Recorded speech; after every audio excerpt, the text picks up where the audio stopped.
Vítajte na našom kanáli.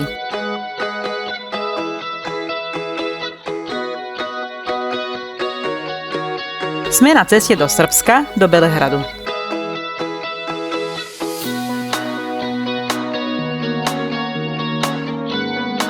Belehrad, v preklade Biele mesto, leží na sútoku Sávy a Dunaja.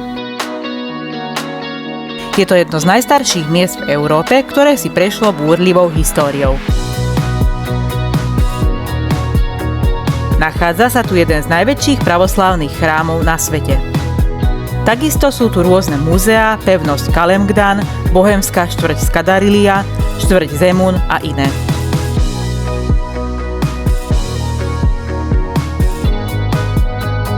Už prichádzame do mesta. Ubytovaní sme v hoteli Life.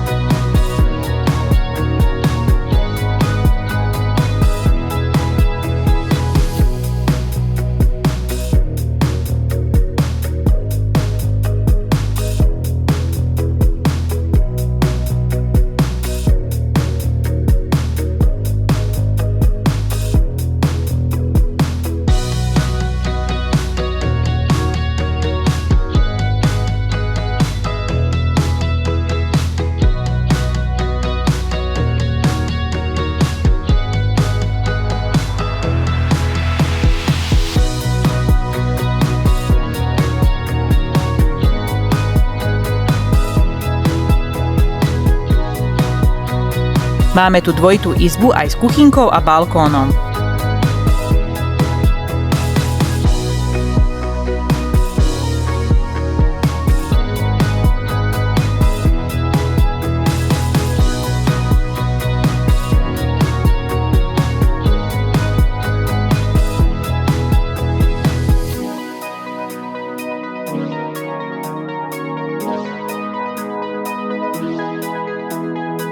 Večer sme zašli aj do saunového sveta a výrivky a vyskúšali sme aj masáž.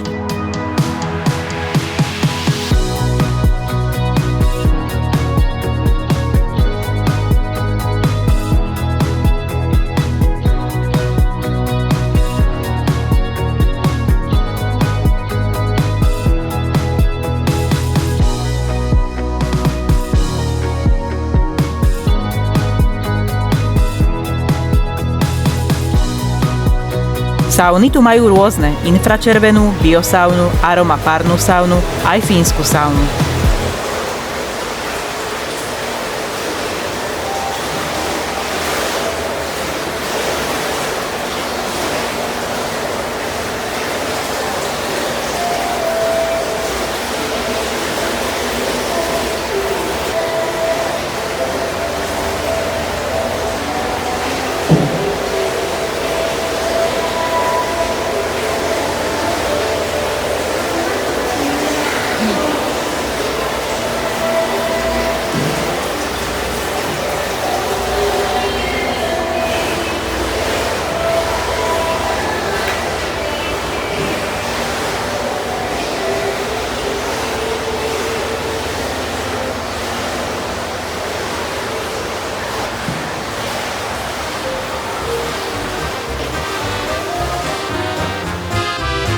Dáme si raňajky a ideme pozrieť múzeum Nikola Teslu.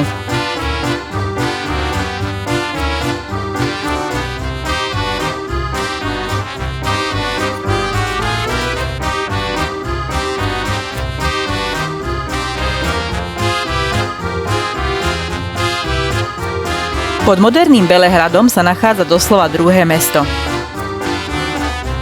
Je pretkané desiatkami jaskýň, chodieb, bunkrov a tunelov. Niektoré pochádzajú ešte z čias Rimanov, iné slúžili ako tajné úkryty počas studenej vojny.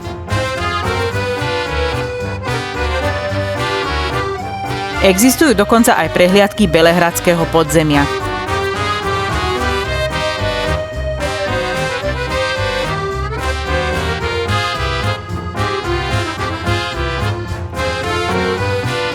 Hovorí sa, že vôbec prvá kafana, tradičná kaviareň v Európe, bola otvorená práve v Belehrade, a to už v roku 1522.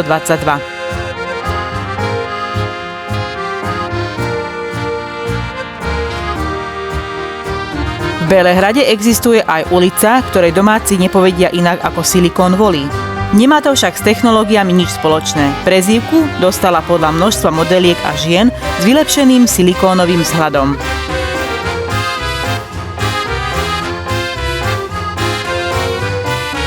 Hoci sa volá Belehrad Biele mesto, dnes je skôr sivé. Názov pochádza z dávnych čias, keď hradby pevnosti boli postavené z bieleho vápenca.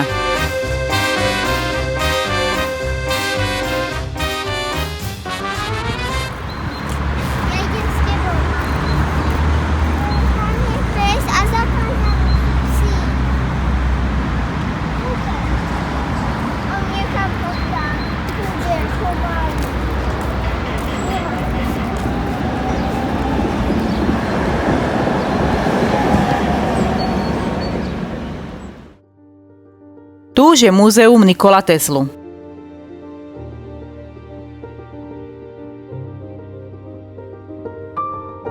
Hoci sa Tesla narodil v dnešnom Chorvátsku srbským rodičom a väčšinu života prežil v USA, v samotnom Belehrade strávil za celý svoj život dokopy len 31 hodín.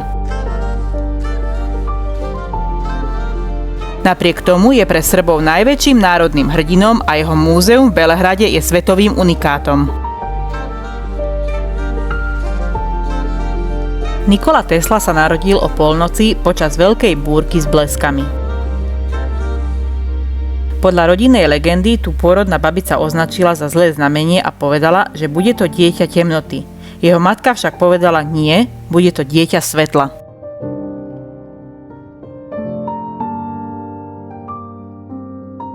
Keď Tesla v roku 1943 zomrel v New Yorku, agenti FBI skonfiškovali všetky jeho veci a dokumenty. Báli sa, že v nich nájdu plány na lúče smrti. Trvalo roky, kým sa časť jeho pozostalostí dostala v 80 debnách späť do Belehradu. Hoci sú po celom svete desiatky súch a pamätníkov, Belehradské múzeum je jediné na svete, ktoré uchováva Teslov skutočný osobný archív. To zahŕňa vyše 160 000 originálnych dokumentov, plánov, listov a dokonca aj jeho osobné veci ako klobúky, rukavice a okuliare. Over the following 2 years, while working in a branch of Edison's company in Paris and Strasbourg, Tesla completed his visualization to the end of the experiment and made the first working models. He even made his first attempt to commercialize his motor. But at that time, it was difficult to persuade European entrepreneurs to accept new ideas. And, at his supervisor's urging, he finally decided to leave Paris and try his luck in America. Tesla arrived in America in 1884 on the RMSS City of Richmond with 4 cents to his name, a few songs and calculations for a flying machine. In his pocket, he had one more valuable letter, one of recommendation from Charles Batchelor to Thomas Edison. In it, Batchelor wrote, "I know 2 great men and you are one of them. The other is this young man."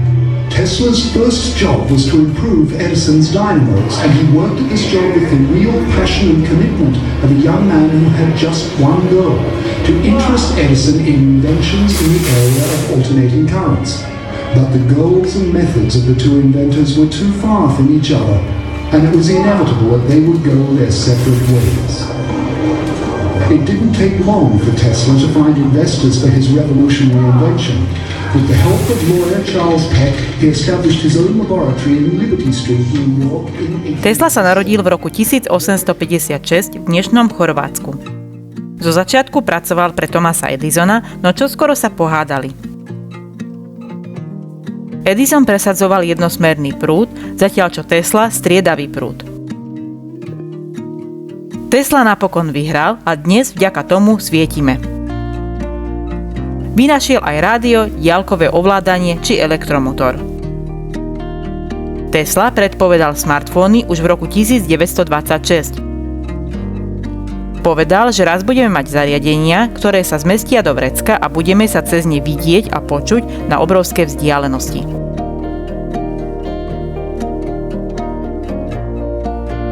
Vôbec však zo svojich vynálezov nezbohatol, naopak zomrel chudobný a sám v hoteli New Yorker. Hoci bol geniálny fyzik, miloval aj poéziu. Ovládal 8 jazykov a z pamäti recitoval celé knihy. Okrem toho bol aj ekologický mysliteľ. Hovoril o potrebe využívať energiu z prírodných zdrojov. Navrhoval využívanie slnečnej energie, vetra a vody. Jeho prvou veľkou realizáciou bola vodná elektráreň na Niagarských vodopádoch. Múzeum nie len galériou, je to v podstate mauzóleum. Nájdeme tu totižto dokonalú pozlatenú guľovitú urnu na podstavci, v ktorej je uložený Teslov popol. Tesla miloval geometrické tvary a práve guľa mala symbolizovať dokonalosť a čistotu jeho mysle.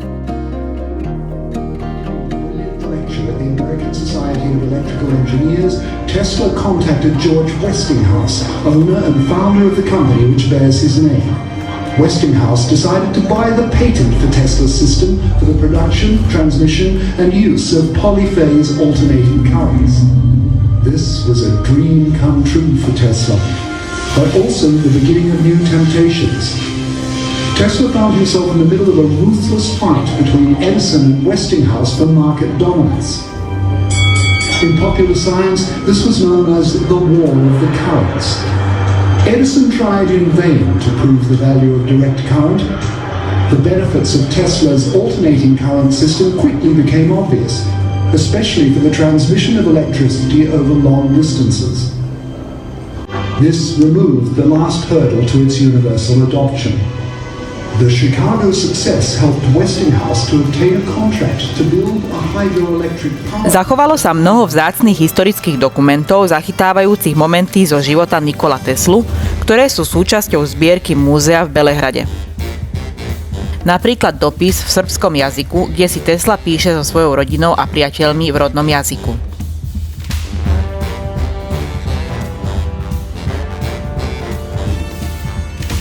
Alebo fotografia, ktorá zachycuje Nikola Teslu v rannom type automobilu. Tesla bol veľkým vizionárom dopravy a elektriny, aj keď sám auto paradoxne nikdy nevlastnil ani nemal vodičský preukaz.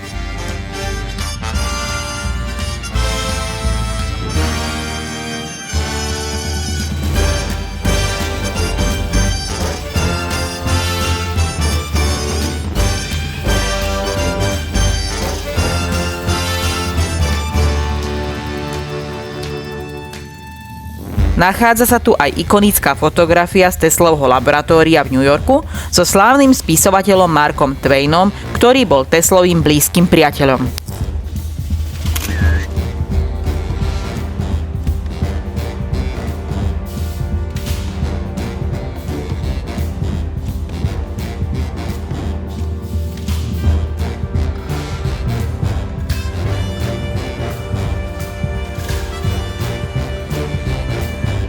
Je tu mnoho interaktívnych modelov. Môžeme si napríklad na vlastnej koži vyskúšať fungovanie niektorých jeho vynálezov. Napríklad Teslov transformátor, ktorý nám rozsvietí žiarovku v ruke.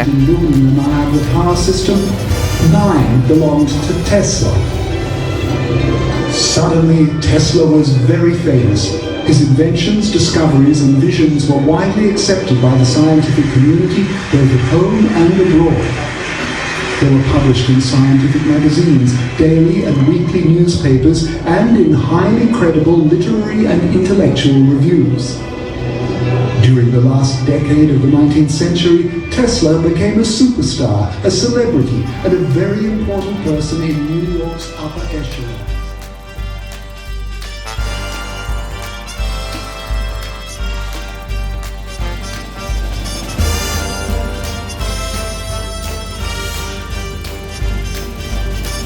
Tu už prichádzame na hornú časť belehradskej pevnosti Kalemegdan.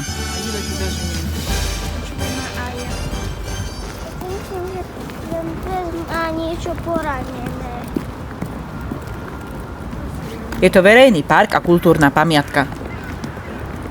Zároveň je to obľúbené výhliadkové miesto, z ktorého vidieť sútok riek Dunaja a Sáva.